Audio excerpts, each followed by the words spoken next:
नमस्कार। कैसे हो आप सब कुशल मंगल हो गया, ऐसी मंगल कामना करता हूँ। मेरा काम इंसानों के काम आना है, इंसानों से दोस्ती करना है। मेरा शौक, मेरी इबादत, ये मेरा संगीत ही है और ये करना मुझे अच्छा लगता है। इसीलिए मैं कभी पैसों के लिए नहीं गाता, ना मैंने कभी पहले से कोई समझौता कर लिया हो किसी से। जो दिया जिसने, वो मैंने रोजी रोटी समझ के रख लिया। गायकी मेरी अपनी जागीर नहीं थी, तो खुदा की दी हुई एक नायाब नेमत है। क्या बात है।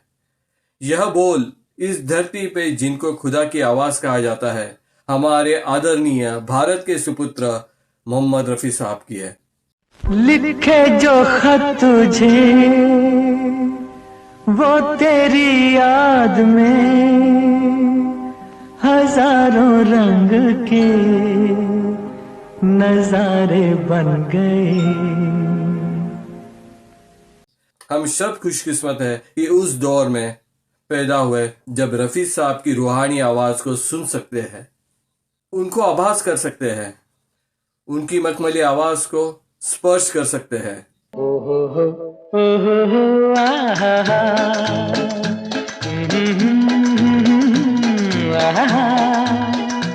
ये देख के दिल झूमा, ले प्यार ने अंगड़ाई, दीवाना हुआ बादल। हिंदी सिनेमा के गायकी के मौसम आए और गए, लेकिन रफी साहब का मौसम अभी भी जवान है। इस धरती पर जिसको खुदा की आवाज कहा जाता है, हिंदी सिनेमा में गायकी में पैगंबर मोहम्मद रफी साहब आज भी उतने ही प्रासंगिक है जितना वो अपने दौर पे थे। ए फूलों की रानी, बहारों की मलिका, तेरा मुस्कुराना गजब हो गया। कभी कभार लगता है रफी साहब नहीं होते तो क्या पार्श्व गायक ये इतना ऊंचा मयार होता जो गोल्डन इरा कहा जाता है। मुझे लगता है वो बिल्कुल ही नहीं होता।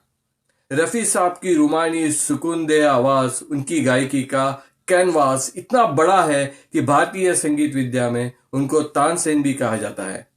एहसान तेरा होगा मुझ पर, दिल चाहता है वो कहने दो मुझे, तुमसे मोहब्बत हो गई है मुझे, पलकों की छाँव में रहने दो।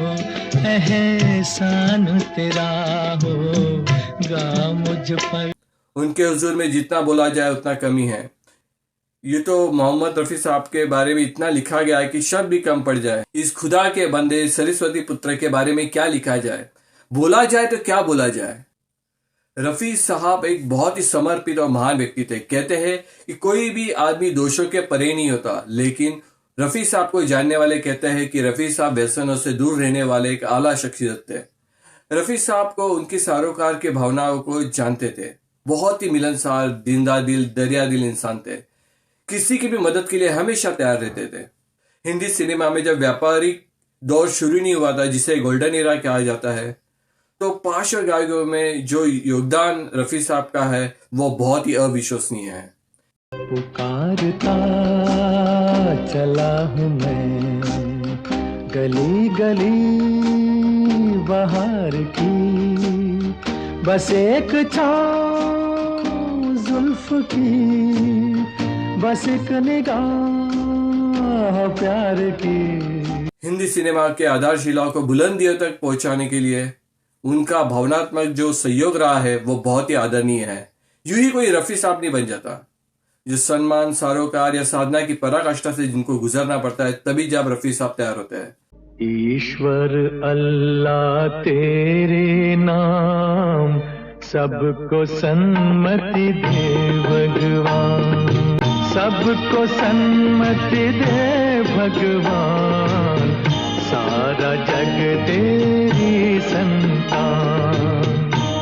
तब रफी साहब इतने मशहूर थे कि वो चाहते तो अपने मन मुताबिक या अपने हित को देखते हुए गायकी के फीस को रख सकते थे, पर जो इंसान इंसानियत को सर्वश्रेष्ठ रखता है, उसकी पराकाष्ठा से गुजर जाता है, तो उनको ही रफी साहब कहते हैं।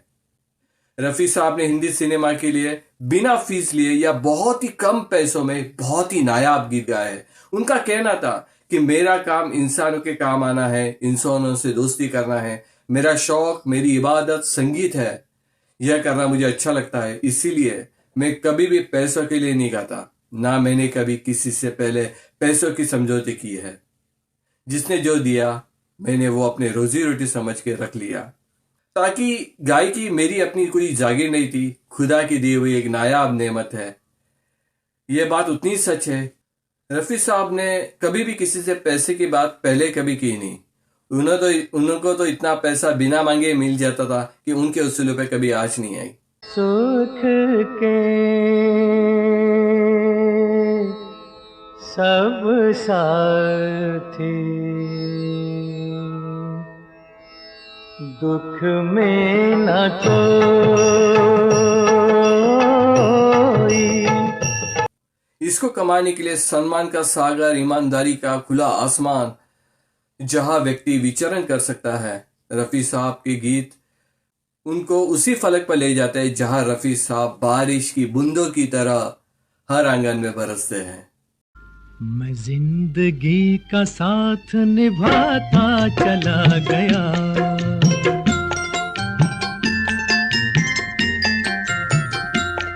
हर फिक्र को धुएं में उड़ाता चला गया।